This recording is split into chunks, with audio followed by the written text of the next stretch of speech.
That's good.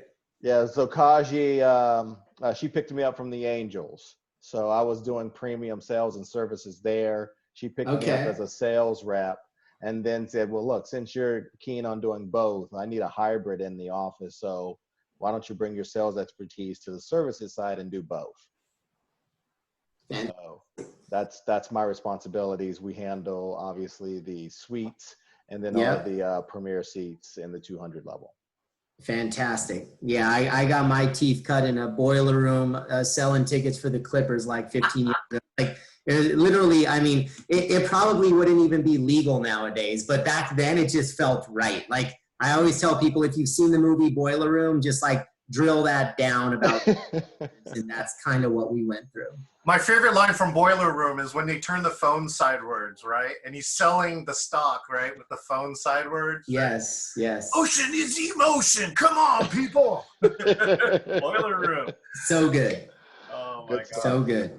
Just a reminder that this meeting will be recorded. If you do not want to be videoed or audioed, please do not talk or turn on your camera. But otherwise, we know that it will be recorded, and it is also going on Facebook Live.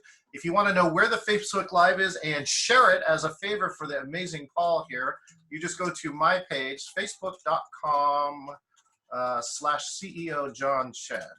And from there, the live cast will be there, and it'll be shareable. Paul, you'll love this. Last night, we did a 2-hour cast with some leaders in Seattle for African-American businesses here in Seattle who have been hit very, very hard. And the 38 people shared the broadcast, and over 500 people and counting have viewed that webinar. How cool is that, right? Wow, that's awesome. That's really cool. And by the way, yeah, let me know whenever you meet the amazing Paul. I'm just Paul, but thank you for the for this alternate version you described. It's all good. Speaking of Paul, I see one of my EMBA over there rocking the Go Blue. Yeah. Paul, how you doing? I'm doing well. Are you really with that backdrop, brother? Is that, I mean, please tell me that that's for real. I wish. No, fake. Very fake. Fake news. Fake news. Great. He's got the M hat on though. Look at that. Yeah. Oh, I love that. I see like the lake and the sun reflection. Is anybody, whether currently or former, anybody watching Ozarks or has seen the show Ozarks? I haven't watched an episode yet. Okay. I hear it's good. I have not. It's dark. It's dark, but good. You just got to be okay with dark. You know, I'll preface it with that, but it is damn good. And they have a lot of lakes in that show, but not very much sunshine. So it's nice to see some reflection off a lake when I saw Ozarks last night. It's good. Cool. Paul, where are you calling in from? I'm in Orange County, but I grew up in Reno, Nevada, and so my backdrop there is Emerald Bay, Lake Tahoe. I've been there. Thank you, Paul. Hey, let's check in with Louis. Louis, can you hear us? Louis Silas, can you hear us? Yeah. Oh, there he is. Hey, where are you calling in from? From Tijuana, Mexico. Oh, from Mexico. Hola. There we go. Yeah. ¿Cómo está, Luis? Muy bien, muy bien. Está bien. For everybody, I am half. So no, Luis is actually familia. So we spent a lot of my childhood in Ensenada, so not about an hour south of Tijuana. So awesome to be on with Luis. And if anybody wants to hear my broken Spanish, I am more than happy to do half of this webinar and embarrass myself in Spanish. So it'd be good. Paul, we should show the awesome feature, which is you turn in PowerPoint and you can talk in English. It will do captions for you in Spanish. So I could pretend like I was actually. Oh my gosh. Yeah. Maybe we'll do that on the next round. not today. Not today. No. So let's see. That's one. Lopez on the iPhone. So let's get one. Excellent. And let's see. Juan Lopez is HIJ. One. Where is he? JU.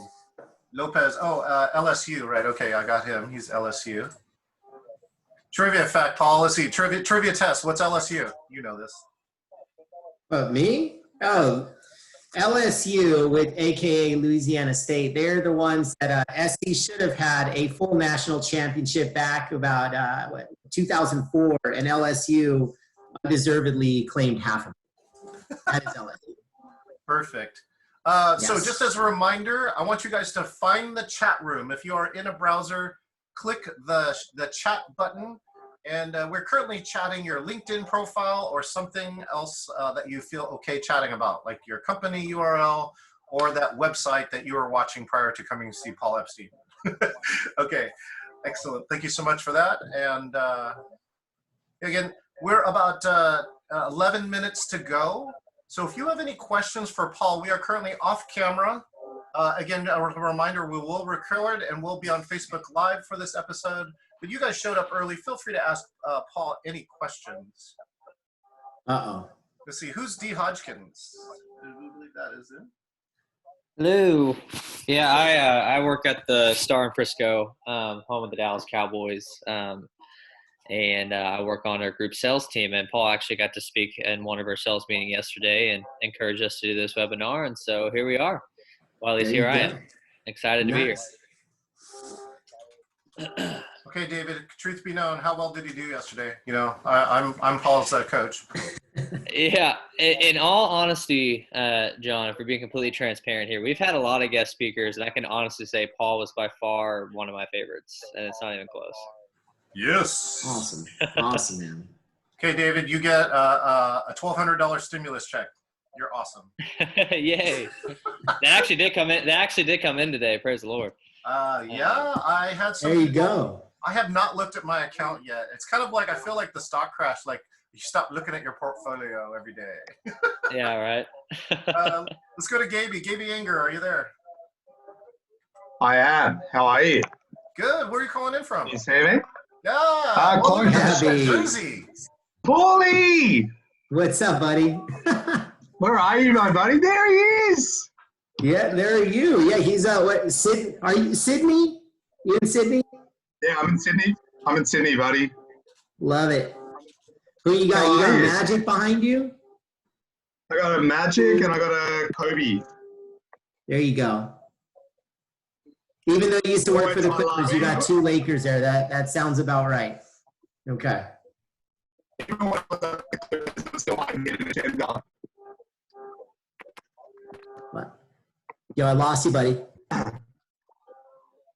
Hey, Paul, you want to hear a quick funny story? Yeah, go for it. We're on the pre-window, so entertain us. Yes. So, one of the biggest regrets in my life. So here it was. So growing up as a kid, Kobe was always my idol, right?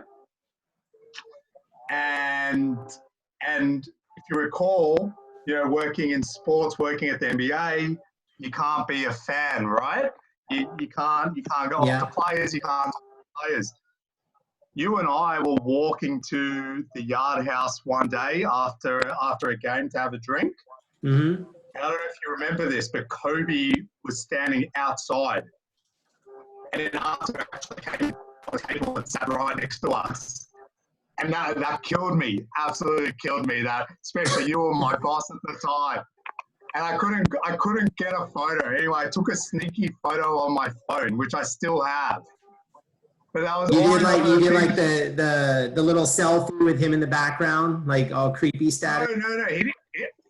Not even that. It's a photo of me taking a photo of his back. It's that bad. And I was hoping you wouldn't see me take it. Dude, I remember, I honestly, I can't even remember who. I don't think it was anybody in our department, but I still remember what it was like when you work for the Clippers, but somebody had a Lakers license plate frame. And to see them go, I think there were like gradual HR steps of like strike one, strike two. I don't remember who it was. I just thought that was hilarious. We had to go through. Always in the car. Always in our staff car park, you would see them. Let me check in with a few other people. Hey, Andrew, where are you calling in from? Wow, look at that. Andrew, are you sharing this? Yeah, Andrew Z, where are you calling in from? Thank you. Oh, your audio's muted, so it might be your phone. Oh yeah, calling from Rex Cucamonga, Inland Empire, Zamarripa, California. what? What's up, Gabby? How you doing, buddy? Small world. What? Look at that. This is a Awesome. reunion. Oh, Wow. reunion tour for sure. Excellent. I see those Niners. We got Niners and we got crawfish. My boy at LSU has little crawfish boil going on. That's a lot of crawfish. Look how much I'm hungry now. I just had lunch and I'm hungry. Cedric, how you Put doing? on your video. Doing good, doing well. Where you calling in from? You calling from the city? Yeah, I'm calling in from the Bay. I live in Millbrae, so up near San Francisco. California. Cool backdrop, brother. I'm gonna have to check that LSU though. I'm gonna have to let me throw up a little something different. Oh yeah. No, Ced's got a different loyalty over there. You know how I roll. Tired all day. Let's check in with S. Jerkovic. I believe that is Savannah Jerkovic. Savannah, you there?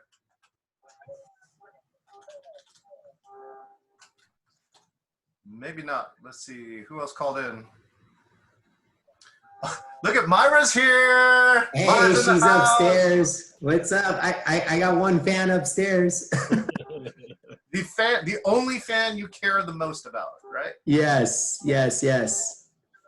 All right, You have to Zachary's in the decide that, house. right? Zachary, where are you calling in from?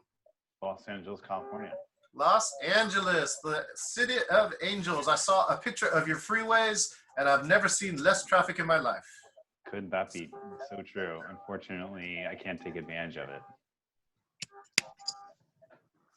And knowing Zach the way I do, everybody, he has read every single one of those books behind him. So Oh, look at that very library. accomplished gentleman over there. Hey, Zachary, we got 4 minutes to go. Will you randomly pick a book off the library and show it to us? Let's say hi to Allison. Allison's connected to audio. Savannah's here too now. Oh, there you are. Hey, Savannah, where are you calling in from?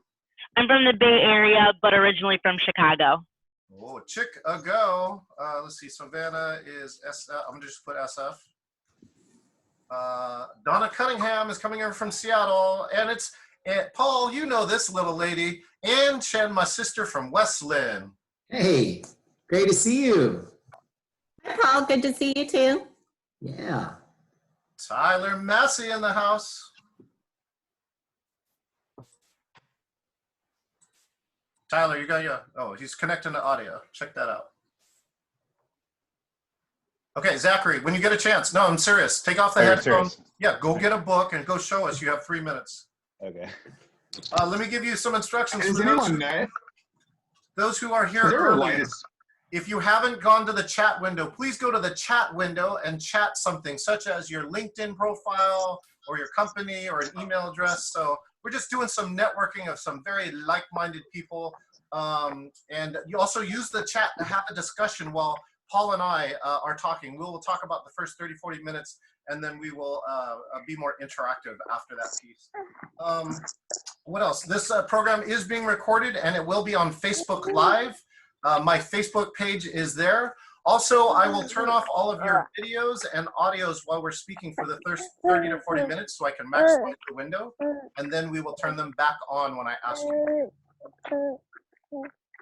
It's because we love the kitties. I love the kitties, right, Paul?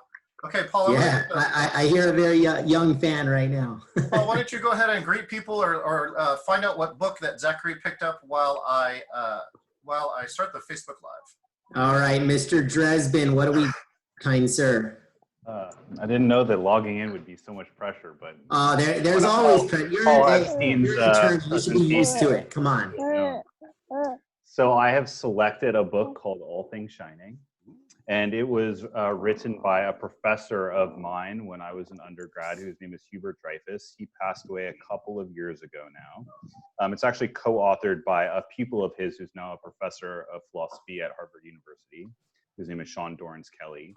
And basically the premise of the book is how to read books in the Western canon and try to understand. Someone's got a. try to understand what the hidden gems of what those works of art are trying to communicate to us. I'll work on that. Given the fact that we live in an era where we may not have the cultural norms for understanding works that are 2,000 years old or 100 years old. And it's really cool and insightful to try to understand what the actual hermeneutical approach to reading literature. That's cool. Good stuff. Thanks for sharing. By the way, I know I see it in the box, but I'm just going to throw this out for everybody that just joined. That the crawfish are extremely, in a positive way, they're very distracting, and I'm just starving right now. Like, I was not starving half an hour ago. Now I'm just freaking starving. So thank you, John. Thank you. Okay, we were going to get ready to go live, so I'm going to ask you to turn off your videos, please, for now. I don't normally do that, but I'm going to do that today. And we're going to get ready to live cast. Hold on. See my mute all button. So if you can also go on mute, I'm going to help some of you here. We will make sure no babies are at least on the audio for now. Oops, sorry, I'm going to unmute Paul. Okay, Paul, can you say something? Yep. You hear me? We good? Perfect. Okay. And I'm going to start the live cast and introduce you. Are you ready?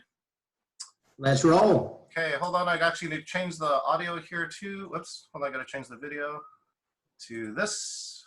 And all we got was crawfish. Look at that. Hold on a second. Juan Lopez. Yeah, He's a troublemaker. Stop video. Okay. I got plenty to share. Jeez. All right. We're off to a good start. You're getting ready here. I'm going to show up. Oh my goodness. Okay, let's we're gonna mute our other guests as they come in. Facebook Live is almost started. And thank you so much for the other people who have muted. I appreciate you. Cool. My name is John Chen. I am the CEO of Geoteaming, and you are here for Geoteaming Team Talk.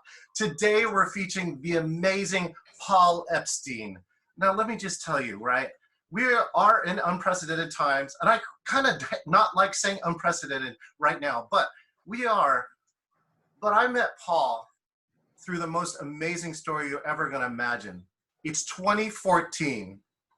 And thank you, Lorena. Actually, I'm going to ask you to turn off your video just for now. We're going to ask you to turn it on later. Thank you so much. And what we're going to do is I met Paul because in 2014, this amazing piece came around. And what I got a chance to do was the Seahawks went on a run, the run of all time. And I had my mom, who has passed away since then, which makes the story even more powerful because Paul and I so much believe in family. What we did was we found that we were going to the Super Bowl, and we found out that that we could have a chance to go to the Super Bowl ourselves. And so what we did was we got the chance to hold on a second. There we go. We got the chance to do this. We got tickets as we went through the Seahawks, and all of a sudden we suddenly realized we could actually get tickets to the Super Bowl. And that's how I met Paul. Paul's one of the most amazing people I've ever met in sales. And he was working with legends and the NFL at the time. And he helped me fulfill a dream, which was to go to the Super Bowl, and not just any Super Bowl and not just any seats. We are talking about in style. He set off something that we did at Geoteaming that has never been done before. We took over 30 people from across the city and all the West Coast, brought them to New York, and had the most amazing week, most amazing access. And the story, of course, ends great for us. The Seahawks win it in a complete blowout against Denver. He creates memories that my family will have forever. I'm so happy. Again, my mom passed away 3 years ago, but my mom went to a Super Bowl. She was a star, all right? She went to a Maxim party, and all the girls swarmed her. There's just things I can't describe to you. This is like the movie The Hangover, except I lived it. And Paul made that happen, And Paul has become a great friend since then. So I'm so happy that all of you here are here. Paul has had a John Chen moment. He has gone from a dream job. For those of you who are in sports, many of you on this call are in sports. He is in the dream job, right? He worked also at the 49ers, and he decides to leave. And he decides to follow his dream and his passion. And that's around this: keynote speaking, helping and leading others, and most of all, helping you play offense at a time when most people are playing defense. So, Paul, thank you so much. It's an honor. I'm so glad that you and I got a chance to collaborate and spend this time together. Yeah, no, thank you so much. It's awesome. Just blessed by that introduction. And by the way, I just want to add one clarifying point just so I don't get in any trouble for those that just joined. So my wife, Myra, you may see her name here in one of these boxes. So I had nothing to do with the Maxim girls. I just want to disclose that I owe all of that to John Chen. So anyways, I may have been the puppet master of many things, but it was certainly not the Maxim gals. So disclosure, and I'm ready to dive in. Let me just add this too, Paul. This is actually one of Paul's greatest skills. As you can tell, I'm not that polished. So that's the way it's going to go. And when I first met Paul, like, I wanted to do all these things. Of course, I was a little excited at the time. And Paul was this master of navigating what I wanted as a customer and what the NFL requires for him, right, as a professional. And it took me a week to learn, Paul. But what Paul just did there, he continues to do masterfully. He positions almost everything he lives and does correctly. Thank you, Paul. Oh, thank you. Yeah, no, John was a handful, but I'll say this in a loving way. And I love that, you know, we met early 2014. Here we are, early 2020. So 6 years strong, 6 years later. And to be locking arms, even if virtually in this experience, I'm just fired up to partner with John in this and to share the messages and the stories and the insights and to get the interaction that we're about to dive into. But I'll just say this, like working in the league office at the NFL where I was at the time that John and I initially connected, like they say that every single, and I know there's a lot of sports folks on this call, so totally open. I'm not sharing anything that we wouldn't feel comfortable sharing, whether it's at a conference or whatever. But one of the things about the difference in working at a league office versus at a team, and they always joke, and we do have a few attorneys on this call, but league offices are a little bit, if not a lot more serious. And so I had to get acclimated to that coming from the team side. And then all of a sudden I'm in this stuffier type of environment. And so I still remember there's a cool story about the commissioner, Commissioner Roger Goodell and I, that is a fun one to share. And then I'll kick it over to John to navigate the combo. But the backstory there is, so in sales, in sports, you often can wine and dine for some of the more premium products that you have. And you don't want to do that over the phone. You want to get folks in a nice 5-star red carpet type environment, and you have a pin board. And let's say the inventory of what you have available is on the pin board. So there's 3 colors of pins. Green typically means sold. Yellow means you're in conversation. And then red means it's cold, it's totally available, and that's that. So the commissioner walks over, and it's one of the first conversations that we ever had. And I'm like, all right, this is going to get pretty interesting because my boss isn't around, so there's no filter. And, you know, he says, so walk me through exactly what these pins are. And at the time we just started our campaign, there was a lot of unsold inventory, meaning a lot of red pins on the board. So think of it like kind of sales 101, just think on your feet. And I said, okay, well, green is sold. Yellow means we're in conversation. And obviously I didn't want to disclose what red was. So I said, and red means a red hot prospect. And he's like, oh, well, sounds like there's a lot of hot prospects nowadays. And so anyways, I kind of backpedaled out of that one. But if you want to talk about thinking on your feet in a moment, pardon my French, I was nervous as shit. I'm like, this is the commissioner of the dream league that I was a kid in a candy store having that experience. But anyways, I just thought that was a cool one to share. So you can imagine in such a tight environment, and then in comes John guns blazing. And I'm like, dude, you're at a 10 and I could use you at a 2. Like I was like, let me work my magic, John. So anyway, 6 years later, here we are. Exactly. Thank you so much, Paul. And I'm asking Robert, I hope you don't mind, I'm going to stop your video for now and I'll get you back later. So yeah, so this is really the story came around, which is we wanted seats, and it turned out there was a website and it said that there are suites available. And that's what started us on our journey. I'm going to tell you stories though that some people know my story. I want to tell stories today about our Paul's and I's relationship that really talk about it. And Paul really has gotten to meet all of my family personally, including my kids. And how did I know Paul was a special person?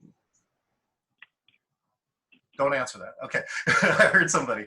No.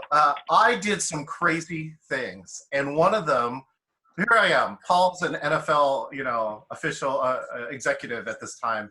And we go and have dinner at Fire and Ice. Fire and Ice is the restaurant in the hotel where the Seahawks are staying. And so my party's going nuts, right? They are in the lobby and like every player, right? Russ is coming through the lobby and they're just like, oh my God, we have such access. So we have this dinner and I don't know why I did this. I just go like, I just want to see who Paul is, right? And I said, Paul, we usually play a game at dinner. And he goes, what's that? And he goes, okay, take your cell phone. He goes, so he's got his cell phone, right? And he goes, okay, now everyone put him down on the table face down. So now you've probably seen this internet, right? There's a big stack of cell phones. And I said, first person to touch their phone pays the bill. And there's like 24 people at this dinner. And Paul looks at that and he just kind of goes, and I'm going to give Paul massive credit. He did not touch that phone. He wanted to. I know there were a lot of sales executives on this call. Could you have done it? Paul, I was dying, John. Paul for 2 hours connected with me and more importantly, my family, all right, during that time. I apologize now, Paul. I don't say sorry for too many things. I'm sorry. And I really learned something, right? I really learned something about you. And I think that's who it makes you who you are. So tell me more about what you thought about this whole Super Bowl thing from your perspective, and of course, how you made your first pillar that you're going to get to. Yeah. So the quick backstory on the Super Bowl, the reason why this one, they call it somewhat of a reinvention of the way that this whole revenue model worked, which I'm not going to get too geeky on the business stuff because I want to make this so it's universal for everybody on this call, no matter what hat you're wearing in life. And so if I could really just boil it down, the way the Super Bowl revenue works, we all hear these crazy numbers thrown out about Super Bowl advertisements. So you see the TV and I think they're up to like 5-6 million for a 30-second spot.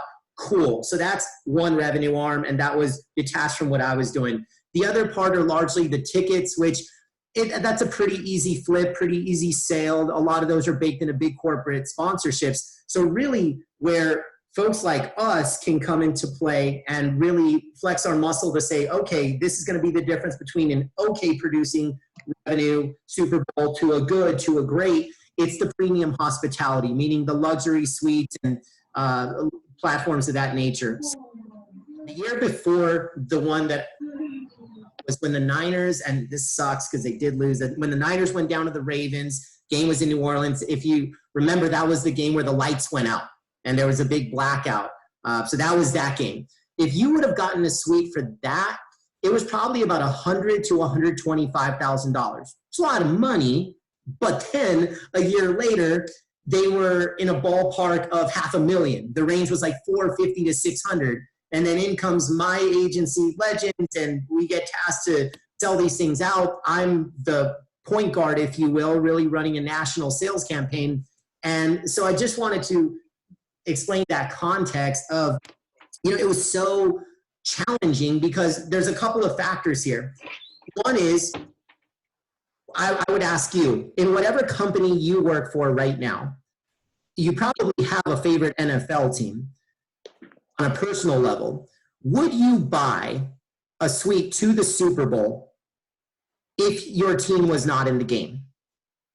And most people, sometimes if it's company money, it's different, But really, you see two waves. You see the people that it's company money and they're the early buyers. And then there's a massive lull where people just say, I'm going to hang tight. I'm going to wait until I know that my team is in the game. And I'm not committing until then. So when that's the case, this is how it all played out from a football perspective.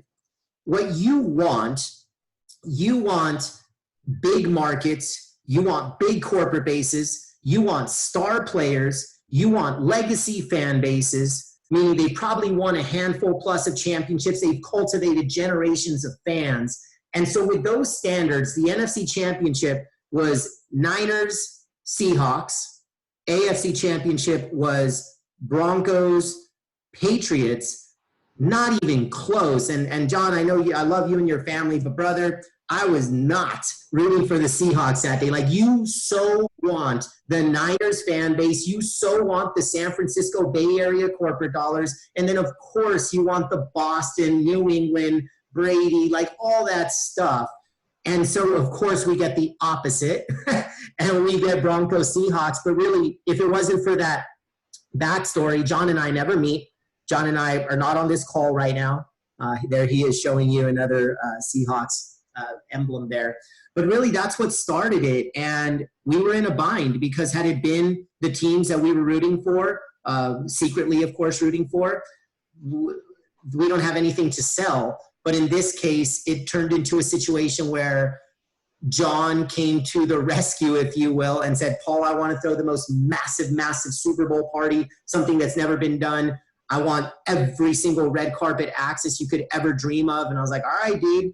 And I thought it was smoke. I wasn't buying it. I wasn't believing it. And lo and behold, it happened. And this is less about the business story and more about obviously what we've described from a human and a people level. But I just wanted to say that sometimes it's interesting how success leaves clues. And that's one of those things where, you know, these little breadcrumb moments, they transpire over a number of years. And so that's how John and I came to be. And within a month of that event was when I landed at the Niners. And by far, that was the most exhilarating chapter of my entire career, being the 4+ years at the Niners. Paul, you know, you give me the one key point. Well, I'm going to give two. And one of them is everything you do in the preseason makes the game, right? Do you know what I mean? Yeah. And in my preseason, I have learned to do, I think, the opposite of what most people do, which is I've learned you only get what you ask. You can only tell me no or yes, right? And the times you told me yes blew my mind, right? That's something I've been practicing. I can tell you, I work with teams all around the world, 210,000 people, and less than 10% of them know how to ask the right questions, right, to tackle a team challenge. So that's kind of why you got me and why you got that. And so I think that's something that's really important. Train for the preseason, right? But it's too late. The game is going on right now, Paul. This is the game. It is going on. It has started. You can't stop it. You can't get a mulligan. You can't start over again, right? Yeah.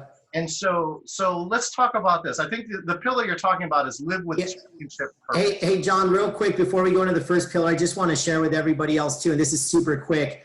This is kind of a cliched sales thing, but I don't care. I think it's life perspective as well. Closed mouths don't get fed. That's it. Like, closed mouths don't get fed. In other words, if you believe in something, ask for it. Obviously, sometimes you're going to need more tact, a little bit more professionalism. You can make it as cute as we need to be. But ultimately, if you want something, ask for it. Closed mouths don't get fed. And that's really, I think, mutually probably what we went through back then. So when with that, did you learn that, Paul? that'd be awesome. You've gone through years and years and years of sales training. Where did you originally learn that, if I can ask? You know, sometimes I'll say pardon my French like 20 times on this call, but sometimes I just make shit up. But really, it comes from inspiration from watching movies or other things that will inspire me. So at the time, that's when Boiler Room was in kind of modern day now, which this was not out at the time. But like you think about The Wolf of Wall Street, I just get pretty pumped up when I get into high energy environments like that. And so that was just one of those where one time I'm riffing in a sales training and that just came out of my mouth and it stuck. It stuck. And I think other people resonated with it because I was like, dude, you're not asking for the sale, so just rip the Band-Aid. Closed mouths don't get fed, because that was the difference between people that produced and didn't.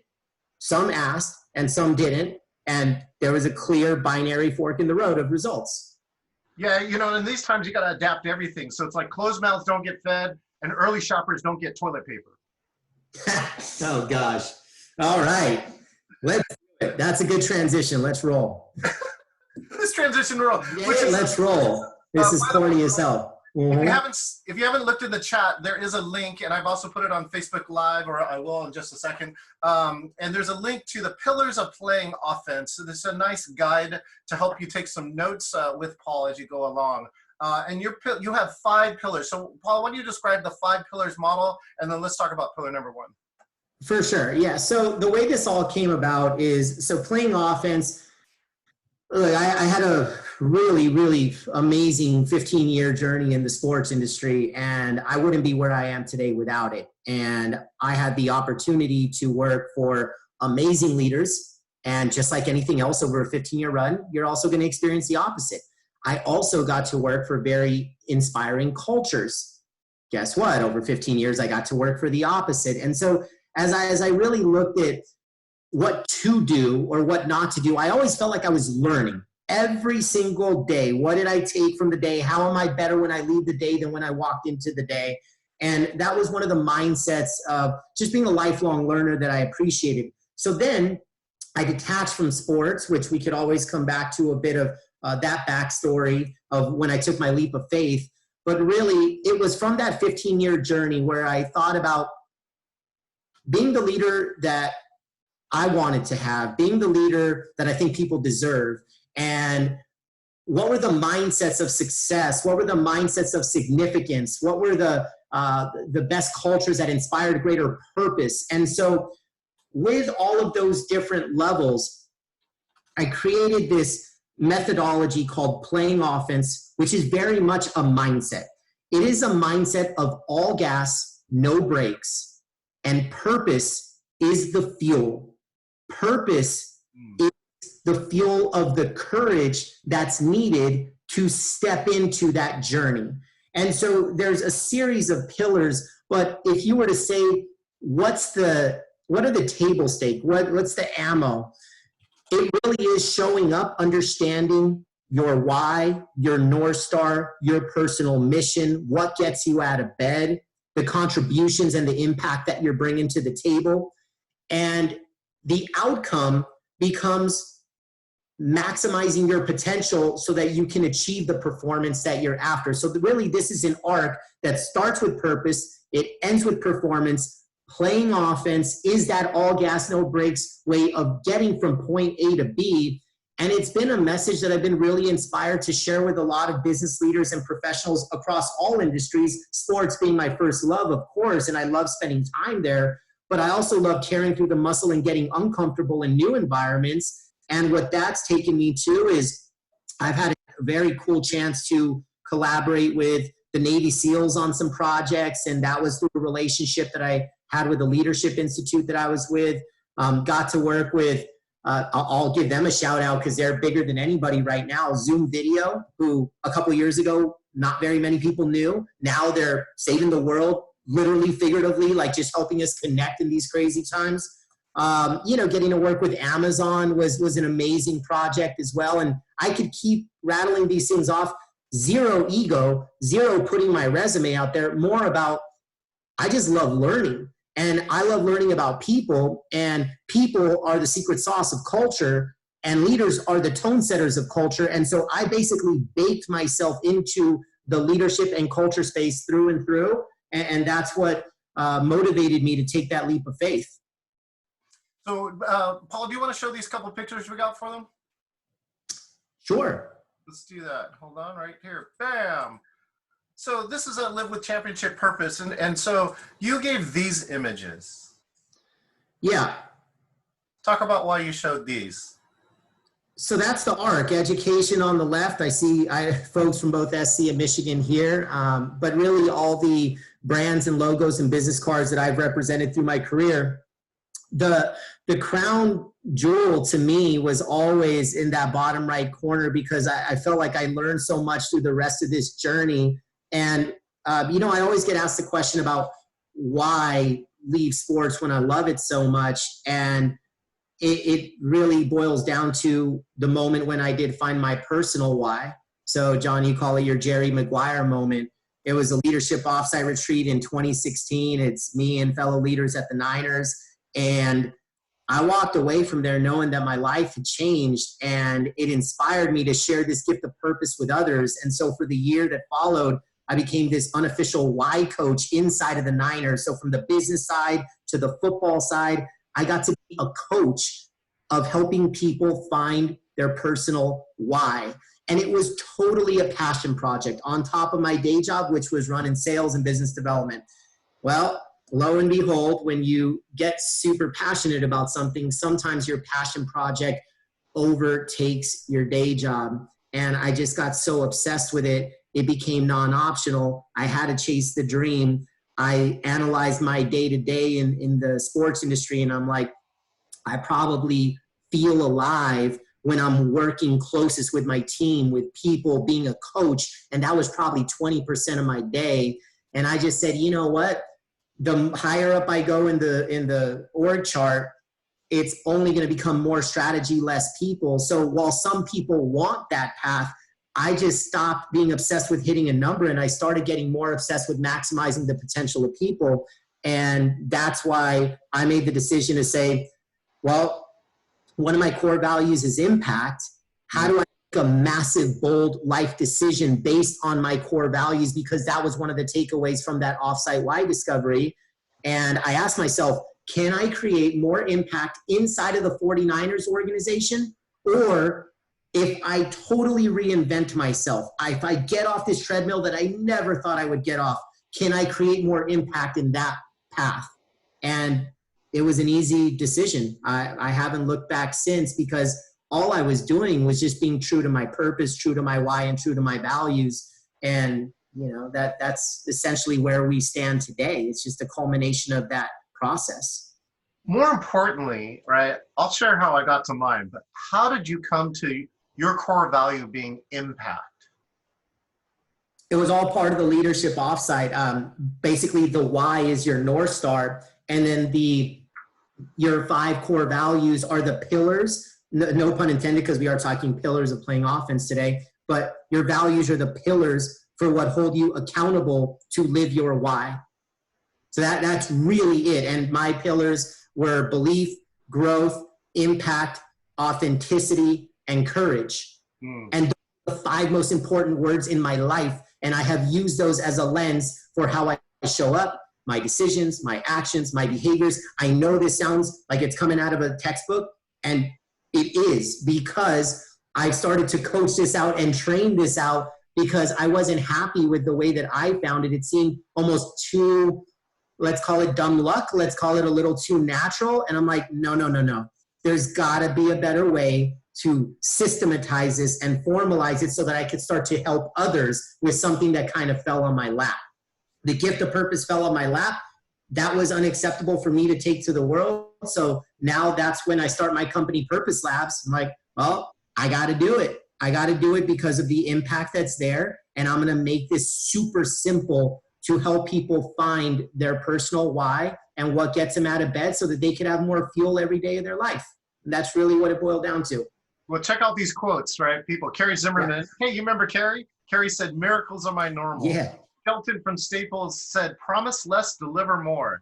Gaby says, can't stop, won't stop, right? Andrew says, put yourself in the best position to get lucky, right? Reed says, love, maximize more impact with people. And Ruth says, follow your passion. I'm just going to tell my personal Jerry Maguire story, the shortest version I can. I used to have this saying in my head saying, I know I'm supposed to do something. I just don't know what it is. And I've said this to thousands of people, and they're all like, yeah, me too. I don't know what to do. But one person, one guy said, give me a weekend, and I'll tell you exactly what it is. And I flew to Huntington Beach near you.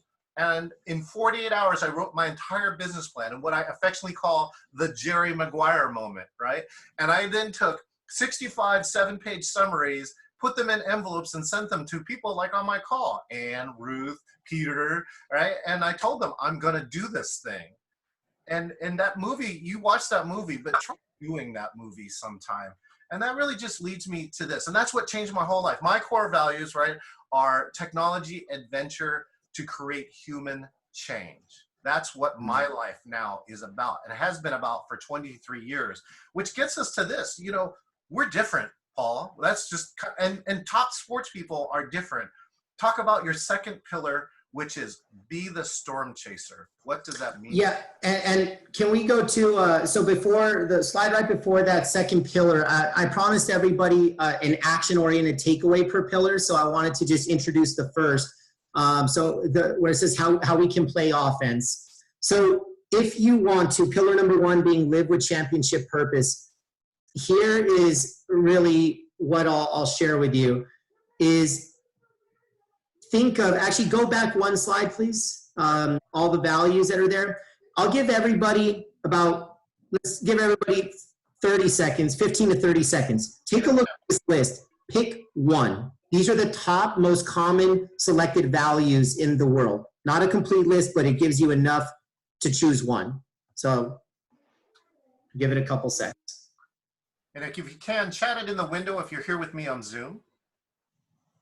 Robert said commitment plus inspiration equals purpose.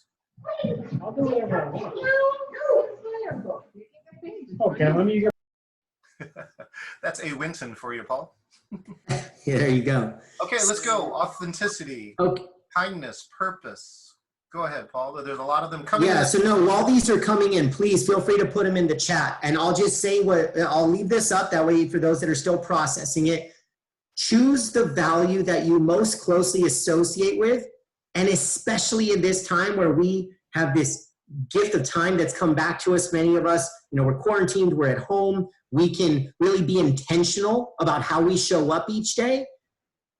Choose your top value from this list and commit to making a big life decision through the lens of that value in the next 30 days. In the next 30 days, make a big life decision through the lens of the top value that you chose. That's going to be my first action item for the day.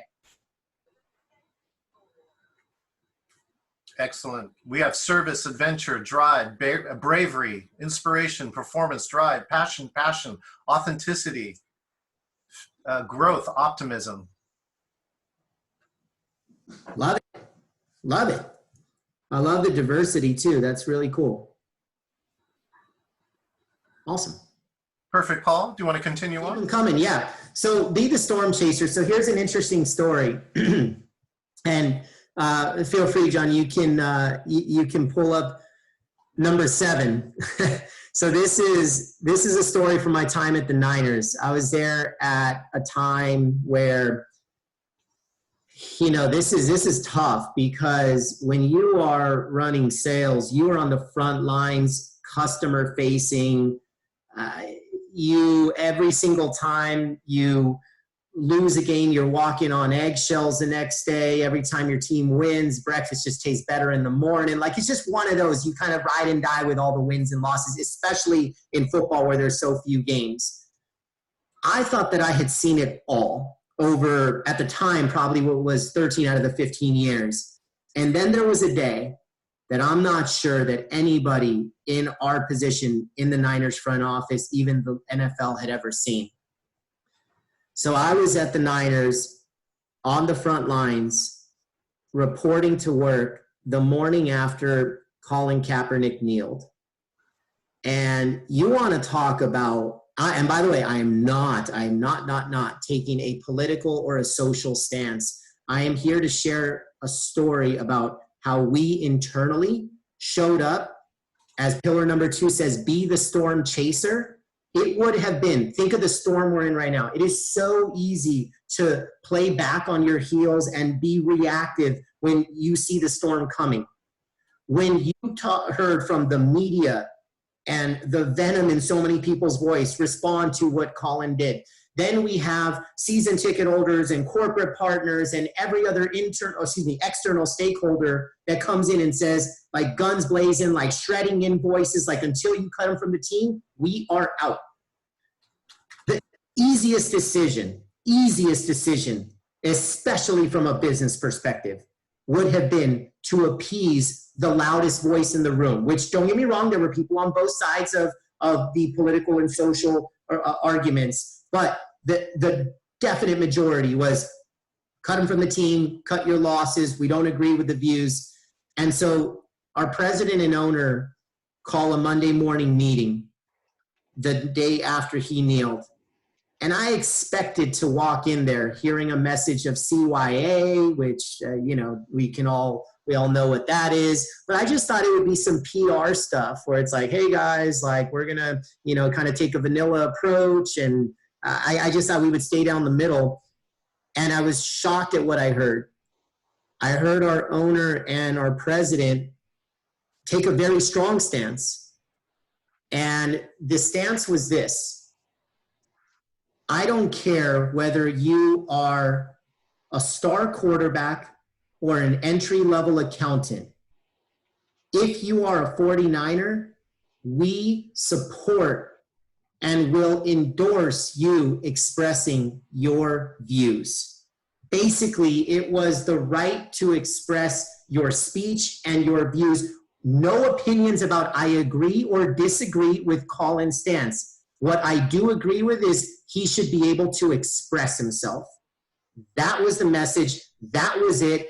Go out, army of, at the time, 50 or so, pick up the phone, take the meetings, just absorb all the noise that's going to come to us and share what was shared in this meeting. So I'm not sharing insider information. If you were a season ticket holder at the Niners, we could have had this conversation that next day or that following week, whenever it was. But I was just so freaking proud of being a part of an organization that I knew that they would back me up if shit hit the fan. Like if I did something that was controversial, and mind you, this is at a time where he was barely even our starter. So this wasn't like, oh, you're standing up for a guy because he's going to win another 5 Super Bowls for you. Performance on the field was already slipping anyways. This was a human support to say, I got your back. And we as an organization have your back. Why? Because it fed the corporate values that the Niners had. But values are nothing more than words on a wall if you don't do anything about it. So I was just stoked that we took action and decided to support somebody in our organization express their views. So that's that story, but that's the most prominent way that I have seen somebody chase a storm in our life. And I'll give all the credit to our owner and president who set the tone. You have one of the Niners walls with a quote. Do you want me to show that? It's a little bit back on the slide deck. Is that okay? You can, sure, yeah. Let me just show that because this gets back to why did the Niners choose that course of action? That's it right there, right? It says, winning means you're willing to go longer, work harder, and give more than anyone else. How was that actualized at the Niners in a way that people wouldn't expect? Paul has to think about it. Oh, sorry. No, I didn't know if we were putting that out for the group. I apologize. No, look, I mean, to me, this is just a matter of grit. Like this, to me, reads grit.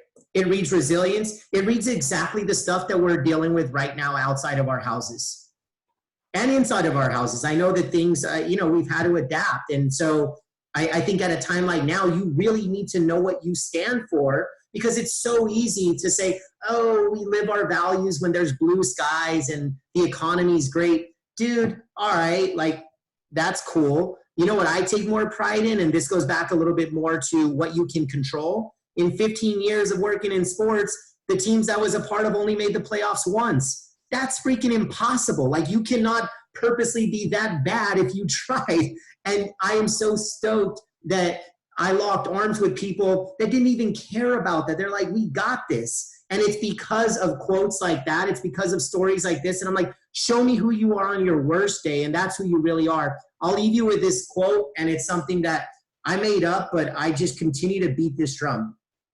Adversity does not build character, it reveals it. Whoa, whoa, whoa. Say it again. Adversity does not build character, it reveals it.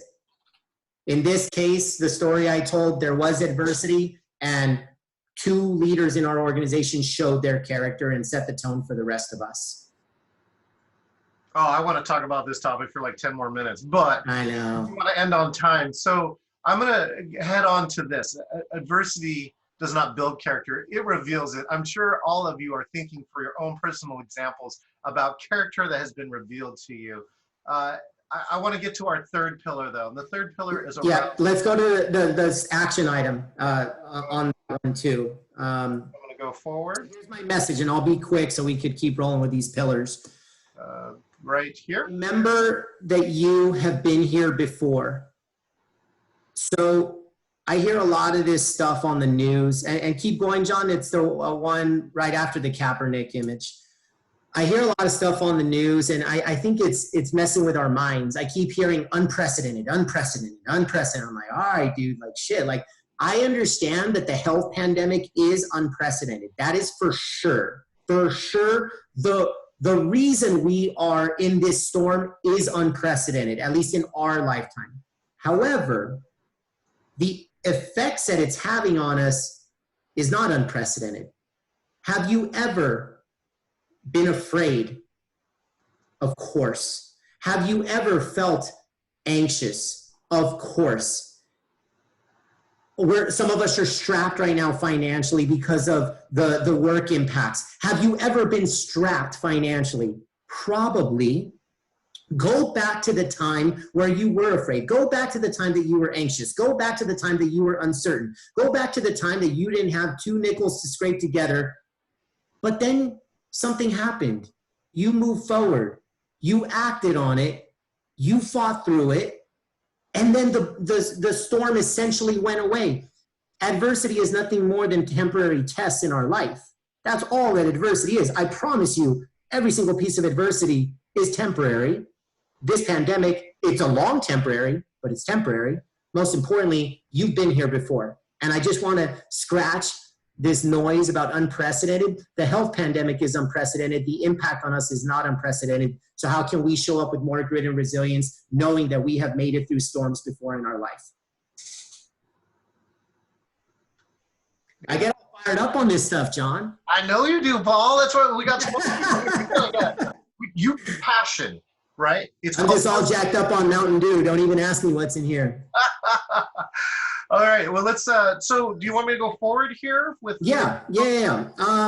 So the third pillar is salute the long snapper. This one's a little quicker, but I just want to say, there's a lot of people that are not on this call right now that we need to salute because they're putting their livelihood on the line for us. For those of us, I know we're a lot of sports fans on this, so I don't need to belabor what a long snapper is, but think about it like this. If a long snapper hikes the ball 100 times, 99 times right, they'll never hear a word. But the one snap that goes over somebody's head, they'll never hear the end of it. So those long snappers are the ones that make the difference between winning and losing. We rarely shine a light on their contributions, and we wouldn't be where we are without them. These people right now, I know we're putting a lot of recognition, and deservedly so, on folks that are in the medical system right now. You know, I personally have 3 cousins that are day-to-day in a hospital, one of them exclusively on a floor with COVID patients. So, like, you want to talk about front lines. Like, I'm sure all of us have somebody in our network. But I'm even talking the postman. I'm talking the delivery folks. I'm talking the folks that are in the restaurants making our to-go orders, whatever our pickup orders. Like, I'm talking the folks that can't be at home right now because they are serving all of us. Those are the long snappers that we need to salute at a time like now. So this one's pretty quick. I just wanted to say that the action item for this is think of a long snapper in your life and salute them. Pick up the phone by the end of the week and just say thank you. Let them know that they matter. Let them know that you see them, and let them know that we wouldn't be where we are without them. Wow. I've even seen the reverse long snapper. I recently saw a story where a landlord didn't allow their renters to not pay their rent. And then on top of that, there was a photo distributed where the landlord bought 20 bags of groceries and left it in front of this person's door. Mm. You know, my long snapper is like, my grocery store is Fred Meyer's. These people too, they're servicing and they don't have masks, they don't have eye protection, they don't have gloves, and they're still working. And our store has food, which is, you know, the chain has not broken down. It's all of those little things that I think that are important that are making it for people. Who's one of your long snappers, Paul? Well, I mentioned one already, just, you know, the family members that I have right now that are out there. But I would say this, you know, for me, storm aside, even before this whole pandemic that we were in, I'm just a fan of the role player. I'm a fan of the underdog.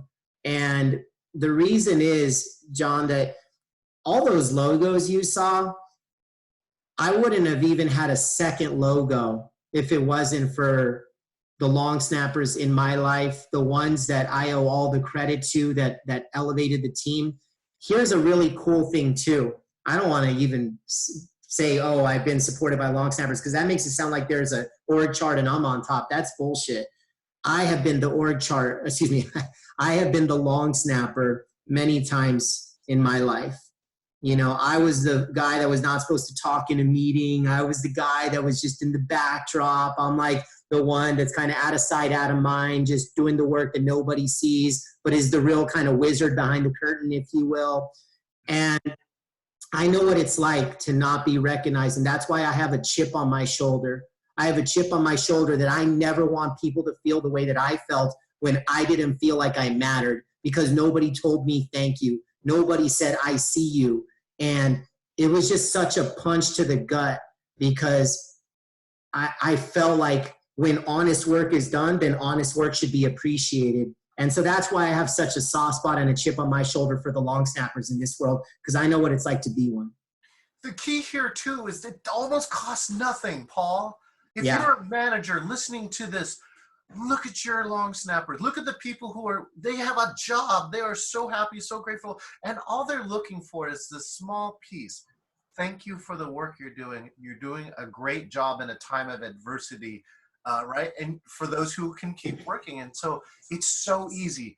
Think about it. Who could you just pick up, call, do something different, right? One of the great ideas is you send your employees $20 gift cards for a restaurant, and they order out and you all have lunch together on Zoom, right? It's like a no-brainer idea. The restaurants win, your employees win, you win. And so, and all it requires is to say thank you. Yeah. So let's head to pillar number 4, which is embody the gold jacket culture. What do you mean? Yeah. So gold jacket being what NFL Hall of Famers get. So basically, if the long snapper is about the individual, so if people are a secret sauce, and once you shine a light on the long snapper, it's so fun to see them max out on their gifts and their talents and their passions and their strengths, because you actually made them feel like they mattered. That's the beauty of Salute a Long Snapper. Now imagine that from your star quarterback to all the long snappers in the locker room, now it takes a village. Now we go from individual to team. So imagine you had people that felt like they were gold jacket worthy. They showed up with a Hall of Fame mindset, but they knew that it takes a village to get to the promised land. And so that's really embodying gold jacket culture. So here's a cool thing. When I was at the Niners, it's so cool to see even what happened after I left in terms of performance on the field. We all know, and again, it's a bummer. I feel like I'm 0 for 2 on this call, but it was a Super Bowl a couple months ago. But the point is, the Niners were the NFC champions. And I was at the Niners during a 2-win season, only a couple seasons before that. And so to see them from 2 wins to 4 wins, and then a couple more, and then the Super Bowl, I saw the culture transform when John Lynch and Kyle Shanahan, the GM and the coach, came in. Ironically, same time, hired together, the whole thing. I'm not going to get into war stories about football. I'm actually going to tell you what it was like to be on the business side, to be on the front office side, because that's more universal for us. But here's what happened. With the previous regime, and those of you that work in sports will understand this, there's two types of front offices. Those that church and state is separate, those that church and state is together, meaning front office over here, sports side over here. Some organizations keep a very tall wall in between. Others are like, screw the wall. We're all in one organization. Those guys are out on the field. You're out there crunching numbers or picking up the phone or whatever you're doing. Do your thing. That's it. Here's the thing. The Niners, the same way I talked about finding your personal why, we found our organizational why, and I was a part of facilitating that process. Now, one of the themes that came out of it was so cool. It was every seat has a story. One of the 49ers business themes was every seat has a story. Now, when we came up with that, we were referring to the 70,000 red seats on the outside. And I'll give one of the other facilitators all the credit in the world, because he said, this is so powerful. He said, okay, cool, the 70,000. He's like, when's the last time you gave a shit about the 300 on the inside the way you do about the 70,000 on the outside? Basically, when's the last time that you gave a shit about your employees the way you do about your clients? And it was like total, it sounds so obvious. It sounds so like, yeah, duh, of course. Inspired employees equal inspired customers. Yeah, but how many companies actually do that? How many show up that way? So, needless to say, when we started to pay more attention to the internal seats as we did with the external seats, that's when the business culture transformed. And so, you know, a story I remember was like day one that John Lynch is hired. He's navigating the sales office, and one of our newest guys, he was in his second week on the job. He is closing a sale, and you could tell, and you know, he's a little jittery because it's just all excitement. And you could tell that as John was navigating the floor, he could tell something was going on. So he walks over and impromptu just kind of points at our sales exec and says, hey, can I get the earpiece? He puts on the earpiece and just, and it sounds so corny, but it was so cool. He's like, hi, who am I talking to? Hey, this is John Lynch, general manager of the 49ers. And I was like, oh, not only did we make that fans day, that's the easy part to get. I kid you not, I did not need to motivate my team for the next 6 months because of that moment.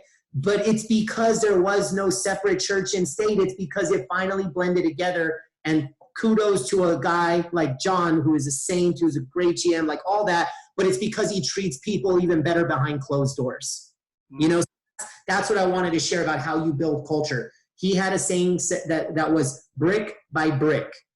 That is how you rebuild culture. If you are in a toxic culture right now, brick by brick. Then I'll share this next story. This one's quick, but it's personal, and I hope Myra's still on. I see a lot of boxes here. So my wife and I had the blessing of getting married on the field of Levi Stadium.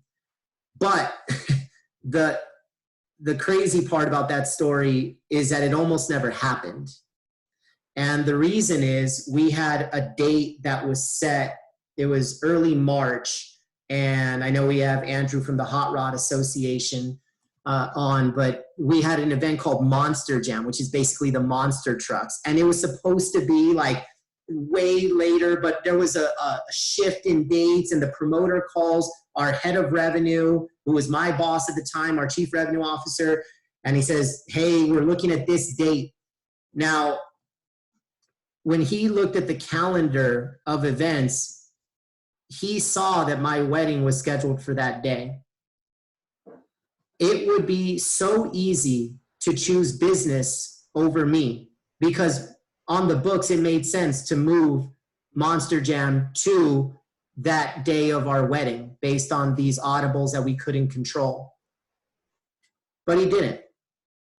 And when I say that I love the Niners, it's awesome that we're a good team now, but I don't even care. Like, I care about decisions like the one I just described, decisions like the one of the Kaepernick in the boardroom with our owner and president. I will be a Niners fan forever. I even converted my wife from being a Raiders fan. So there you go. She is Raider Nation, no way. And because of stuff like what I just said, our wedding does not happen if the Niners choose business over little old me. And so I just think that's awesome.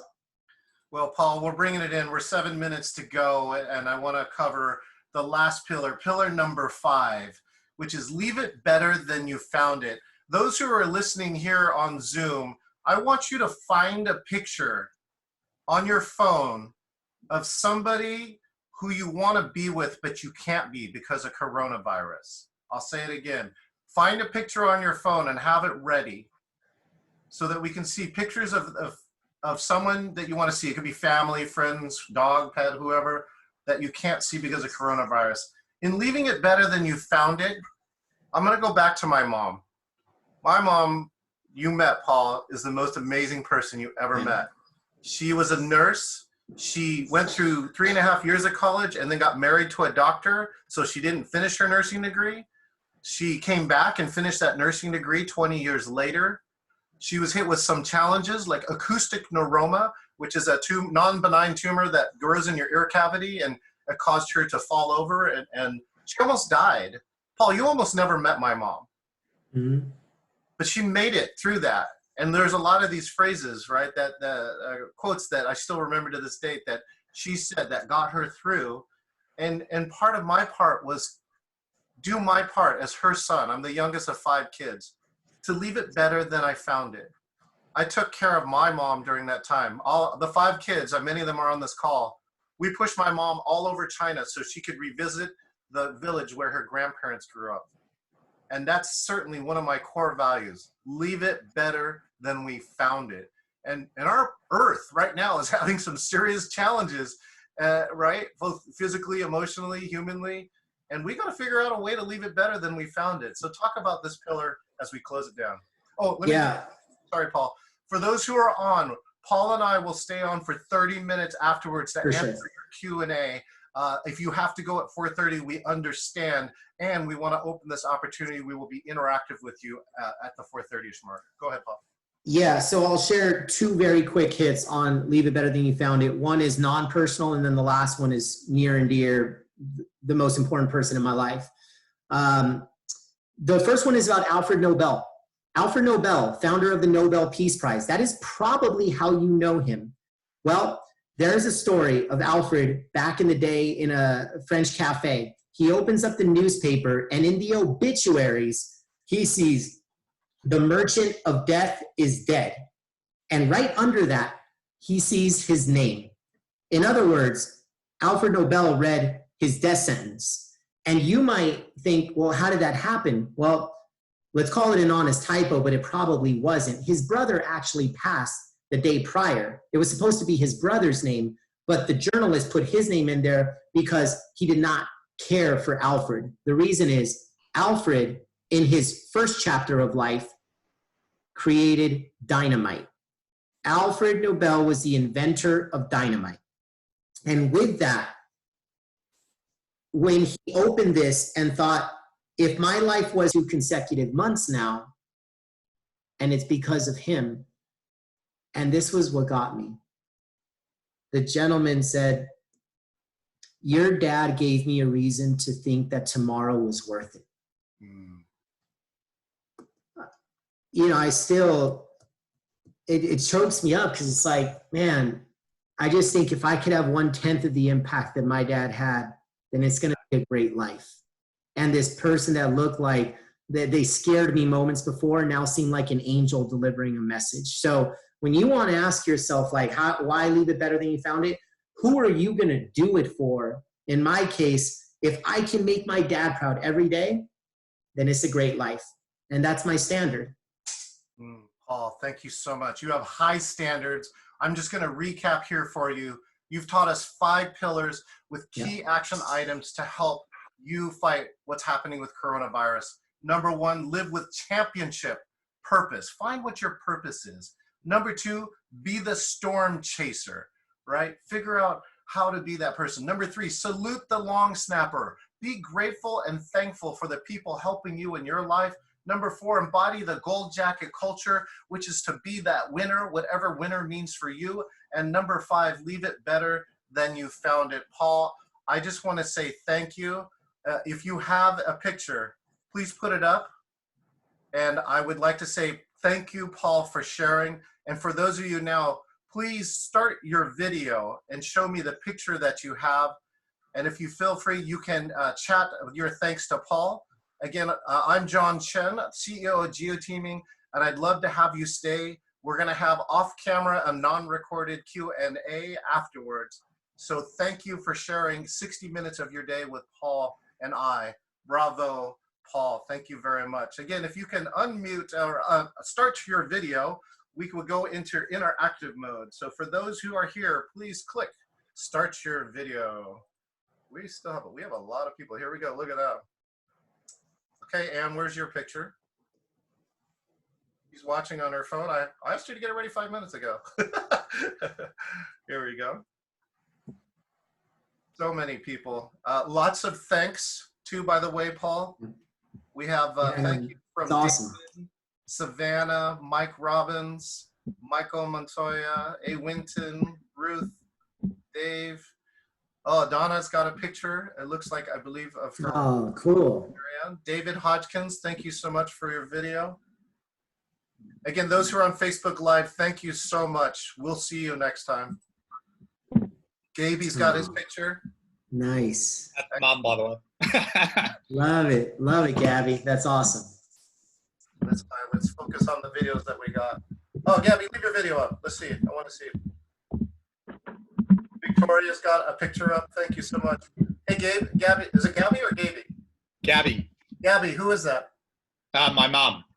Oh, fantastic. Nice. And Andrew, who's that in your picture?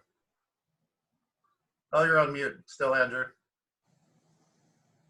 It's on his phone. He has to fix it. Again, I invite you to start your video. Hit me in the chat room, Andrew. And Andrew, by the way, he said great conversation. Ann's got a picture. You can see that's me and my mom and Ann. We're wearing hats in Seaside, Oregon. 1 eye, 2 eye, 3 eyes. Perfect. Thanks, Ann. Okay, so Cool. all of you who are, Carrie says she can't start video. Let me try and start for you, Carrie. Ask to start video. Here you go. Let's see if Carrie, there she is.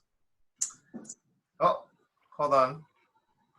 Carrie, you can unmute. Who is that? This is my cousin.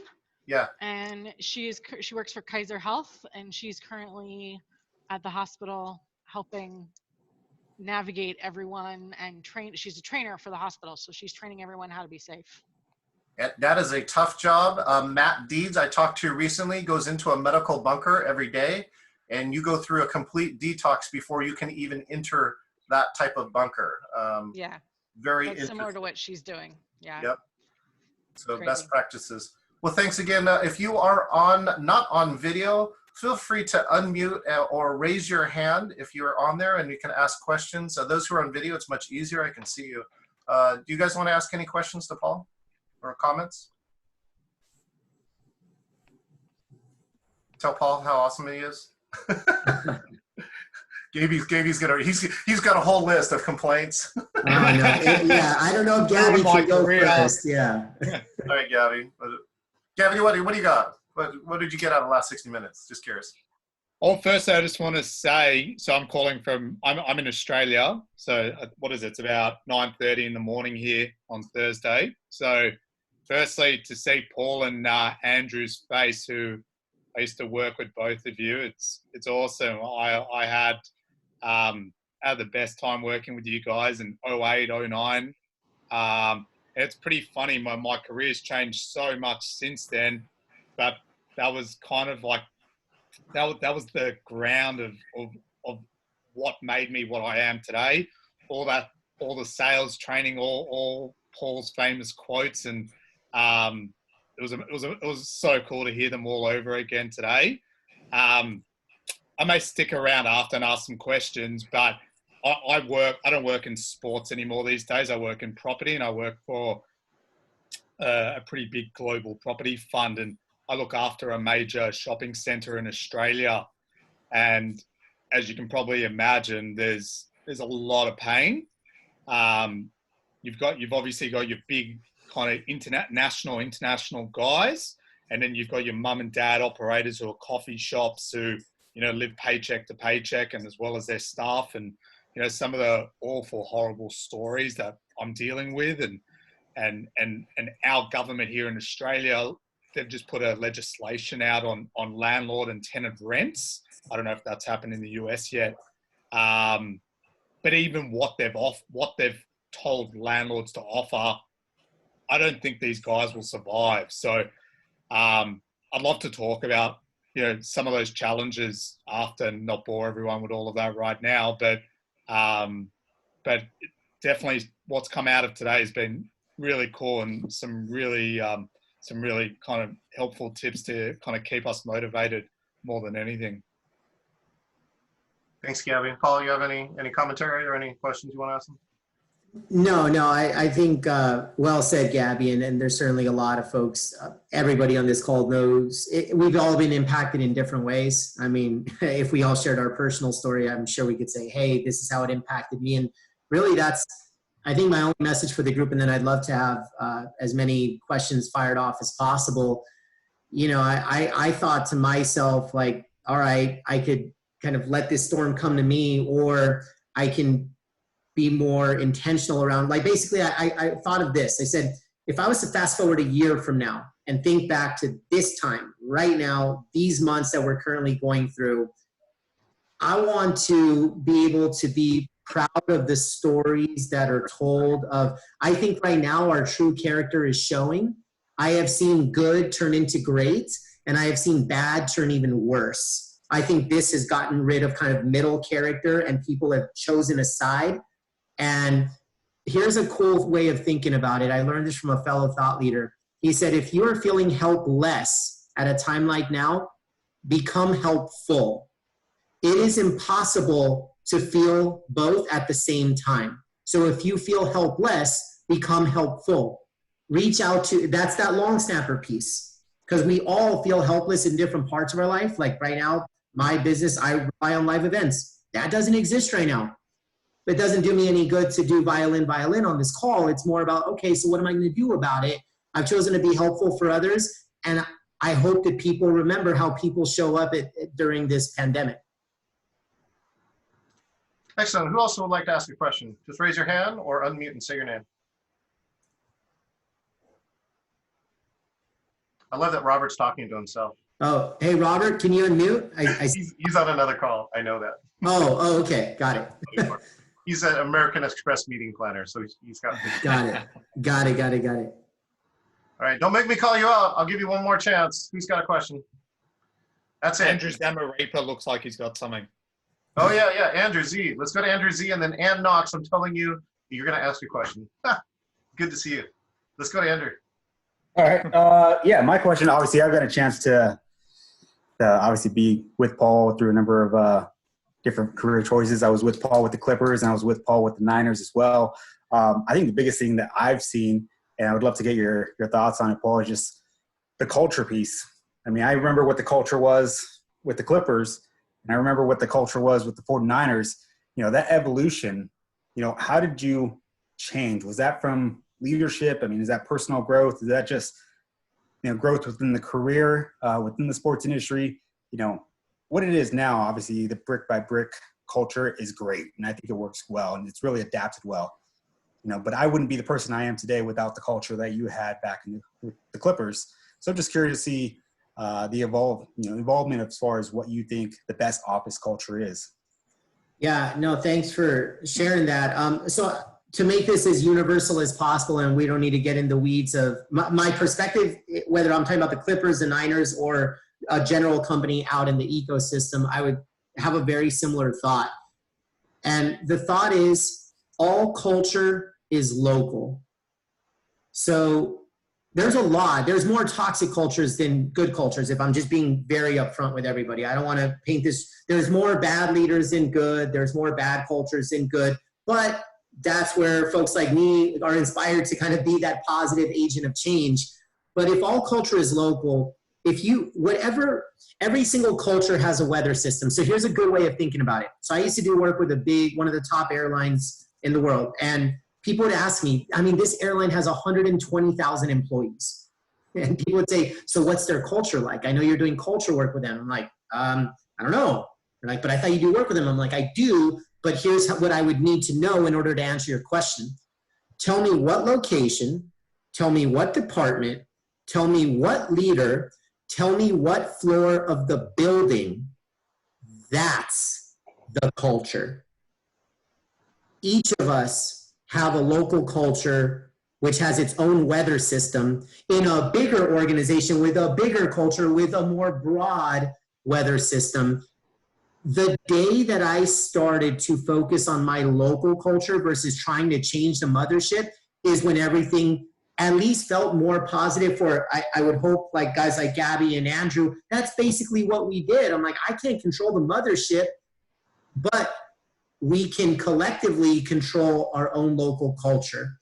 So that's one perspective. The second quick perspective, it's a fun analogy.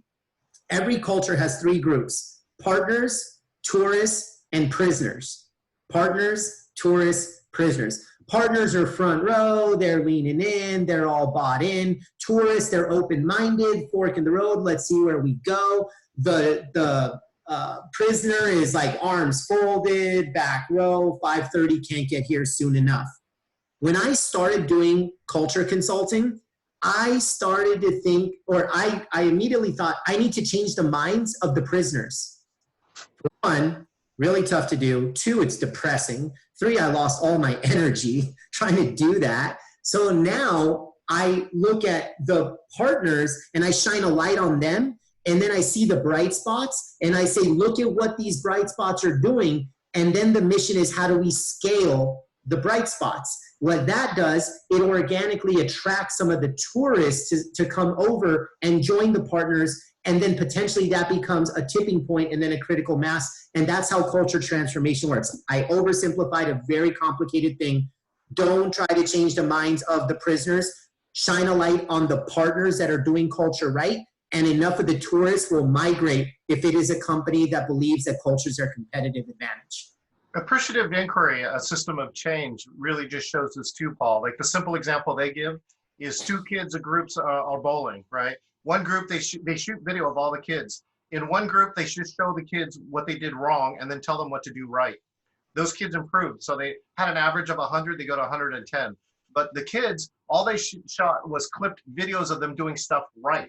And that's it. Even if it was just one frame, those kids moved 100%. So they went from 100 to 200 instead of 100 to 10. And that's why they're scientists. Cool. Who else has a question? Comments or questions? Oh, Ann, I said you were. Yeah, go ahead, Ann. So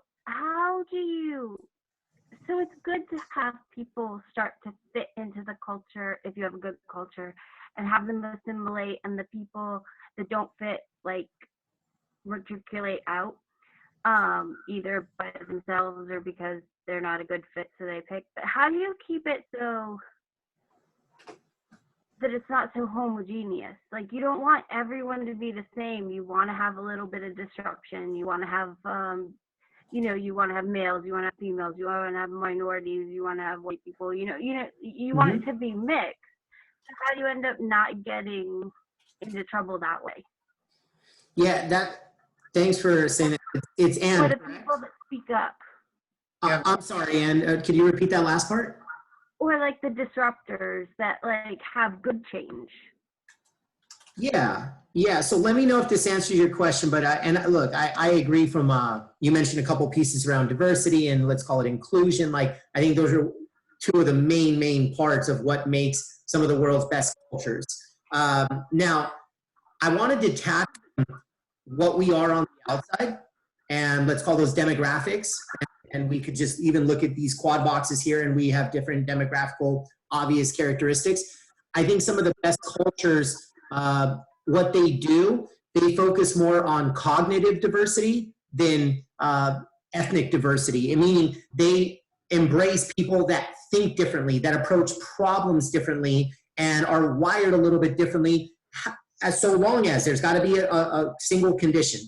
They all have to align with the company's values. When the best cultures in the world, values are not words on a wall, they are the lens for how you show up.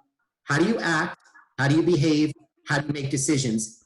That has to be in alignment with your values. As long as we're aligned there, then now let's embrace all these different mindsets, all these different perspectives. And that's where, and bottom line is, when you have cognitive diversity, it will lead to the other type of diversity. It's very strongly correlated.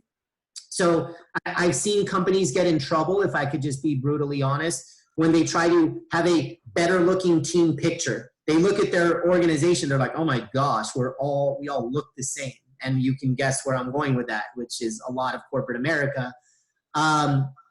They started to focus more on cognitive diversity, and it solved the problem of what their team picture looked like.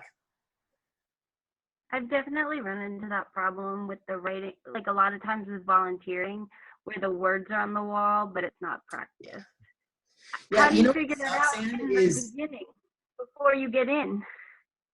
Yeah, that's so spot on. I was going to say, it's better to not have the words on a wall than to have them and not do it. Like, I don't blame, if a company's like, you know what, we don't have value, we're trying to survive, we're like, we don't put people first, but we're going to live with our capitalistic approach. I'm like, okay, I don't agree with it, but like, you do you, at least you're being honest. I hate when companies are like, our mission is this, and our vision is this, and our values are this, and then you walk in and it's just ice cold. Like those are clients, like I used to say, I try to change the prisoner mindset. I don't do it anymore. Because it's just, it's a battleship and they're not willing to shift. Excellent. Thank you so much. And from DC, who else has a question or comment? Robbins, Mike Robbins, you keep coming in and out. You got something you want to ask? No, my kids are running around. I'm trying to maintain them, so trying to go off video for that. You want to give? How about some commentary to Paul? Give him just a little feedback. What do you think of the last 60 minutes? I thought it was great. I think the diversity showing revealing the character was a big takeaway. I think what you just said too about the prisoners and everything. We spend a lot of time on the culture, right? It's a big magic word for everybody. But I think we spend a lot of time, a lot of energy on the prisoners, so to speak. But if we can shine more light on the stars, I think that will help you for sure. Yeah, no, thanks for great. I really appreciate you guys doing that. Awesome. Yeah, no, for the group too, I'll be super quick on this one. What Mike just shared is so important. We often say, like he said, oh, shine the light on the stars. That usually means performance stars. But when you're talking culture stars, like, hey, look, performance keeps you your job. Like, you have to perform to keep your job. That said, assuming that everybody's above that Mendoza line, we're all qualified, capable, competent. At that point, now you recognize the culture champions. And the way that I've seen that, I'll just share this. There's 3 things you can recognize. Performance, we're very good at that already. We all do it. Recognize achievement. 2, you recognize process. Somebody that is doing the right things, regardless of the result, that they are doing the right things, you recognize process. The 3rd is values. Recognize people that model the way. If one of your core values is integrity, and there is a person that shows up better than everybody else in the company with integrity, shine a light on them. Because until you do stuff like that, all we're doing is recognizing achievement and success and rah, rah, rah, and that long snapper is getting forgotten, but he or she is doing all the right things according to the company by modeling the way. So I just wanted to provide you with that. 3 areas you could recognize. Hopefully that's helpful. And Paul, people love the long snapper story. In the end, once you do that highlight, especially if you're not thinking about it, just makes you shift your mind and going, oh, right. you kind of know it's there, but shining that, I think people love that kind of story. I mean, every great sports movie always has that, right? It's somebody comes out of nowhere who makes it all happen. So, all right, Anna Ruth, you guys want to say hi to Paul? Anne's waving. Do you want to unmute? Good to see you. Good to see you too. Anne. Good to see you, Paul. Likewise. See, my phone is still down. I haven't looked at it, just like our dinner a couple years ago. So I'm a good boy. Pretty hard to do when you're the speaker. Yeah, it's all good. It's all good. I'm sure I'm gonna look at this in a couple minutes, and I'm gonna see some text from some folks that were on this that are totally gonna make me laugh late into the night. So we're all good. But it's great to see you both. Good. Do you have any goals for like 3 years out, 5 years out of where you want to be on these journeys that you're going on? Yeah, no, it's a great one. So I mentioned earlier how impact is the lens on how I've been making decisions. And so whether we're in the pandemic or even before it or coming out of it, so some of the biggest goals that I've committed to, one, I'm in the process of writing a book right now. So that's a very fun, I know John just got, congrats to John as well. He just got his second approved by a publisher. So kudos there. I'm on my way to big number one. But that's a really cool project. Starting a podcast later this year, I think that'll be a fun thing. And, really just, I take a lot of pride in, and I don't take anything for granted that people say you're a thought leader. I don't want to get comfortable with that. I never want to be complacent. So I want to earn the right to talk about leadership and culture for the rest of my life. But I won't be able to do that unless I'm getting better every day. And I'm studying and I'm around the best of the best, and I'm learning from the worst as well to just understand this whole dynamic. And so I'm just a lifelong student, but the two big projects short term are the book and the podcast.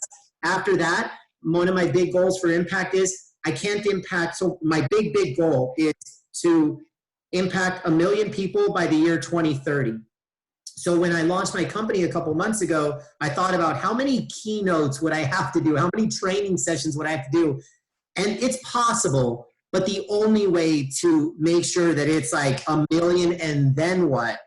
I got to be able to scale myself and become a more virtual, basically online content and a way to become more accessible for people versus like, hey, if you don't work for a company that's not bringing me in for a keynote, I think it's BS that we can't have some fun, that we can't partner up. So I need to create different opportunities so that everybody in the world can partner with me, whatever that means. So those are some of the big audacious goals and then the micro projects of right now. Paul, we're heading down to the final minutes. We got about 3 minutes left. Would anybody like to ask a question before we have to end this call? I have to head to another place today. Josh, you just came on video. Do you want to say anything to Paul? You got to unmute. I'm just curious to see, we talked a lot, but your thoughts on the fan engagement on whether they want to come out to the ballpark moving forward, because yes, from the older demographic that'll say, hey, I don't really want to. From my feedback, a lot of the younger demographic have been, okay, let me know what the status is. I'm ready to come back. But, what do you think the overall, census is on people coming back to the stadium and retaining your season ticket holders? Yeah, well, and so that it's accessible for everybody, let's take your case with a big sporting venue. Let's take my case with a 3,000 person audience listening to a keynote speech in the future that I'll be doing. Let's take, should we be going out to restaurants at the appropriate time? Should we be all these different things? Like, just think of places that we congregate as a community and as a society. I mean, the fact is we don't know how people are going to respond. I think there's early indicators that we've seen from China and specifically with sports. I know, like, hey, we're back open for business. Just kidding, we're not. So like, I think there's some sensitivity around doing it responsibly. And to your point, Josh, I think it's going to come in waves. And I don't know if it's going to be purely a demographic thing of older generation, middle generation, younger generation. I just think, again, it comes back to values in the sense of, I'll give you a good example. There are people that value connection more than anything else in this world. I would bet that type of person would probably be one of the first, whether it's a sporting event or a movie theater or attending a big conference to watch a speaker, they're going to be in the first wave. And then there's going to be a little bit of a different mindset for other folks. And I don't think any of us should get in the right or wrong business. I just think we need to be in the empathy business. I'm in the empathy business. I just respect how people make decisions that are especially related to their health. And I mean, I'm like you though, man. I hope that everybody in the world is ready to get back after it as soon as the government says, cool. I just think reality is going to be different. Definitely. So speaking of which, Paul, I just want to give you some stats. You hit my new Zoom high water mark of 72 people. All right. And nice. Facebook, we got 2 shares. We're currently at 125 views, and that will continue to go up, hopefully in that exponential fashion. I will report the final number to you. Anyways, let's first all give a round of applause for Paul Epstein, who gave us his time. And Paul, you get the final word. You got 60 seconds or less for the final word. Then I got to hop off. All right. So I'm a big sucker for purpose, and purpose is the greatest gift that I've ever received. And so I'm going to leave you with this thought. I look at this group and our group right now, and this storm will be over, and we'll get back to whatever we call a day job. Many of us are still kind of in that grind, whatever that means for us. But here's a stat for you, and I want to use it as an inspiring stat. All of us will work over 100,000 hours over the course of our life. Why would we possibly want to go through that journey without purpose? I believe that each and every one of you deserves to know why you do what you do. I believe that each and every one of you deserves to be inspired to go into each day. I believe that each and every one of you deserves to make contributions that are meaningful and that matter. And I believe that you should create an impact that changes lives, potentially changes the world, because that's what we're capable of at our best. And I also believe in a world where you are all fulfilled at the end of each day, excited to do it again the next. So my vision is that if the impact that I have a vision of is made, we're going to hear a lot more of thank God it's Monday versus thank God it's Friday. And I'll leave you with that. Paul, thank you again. Thank you, everybody. Look forward to the rebroadcast. Please share it so you can share Paul's great words. And we look forward to next time. Thank you, and live on purpose. See you next time. Yes. Thank you, everybody. Thank you.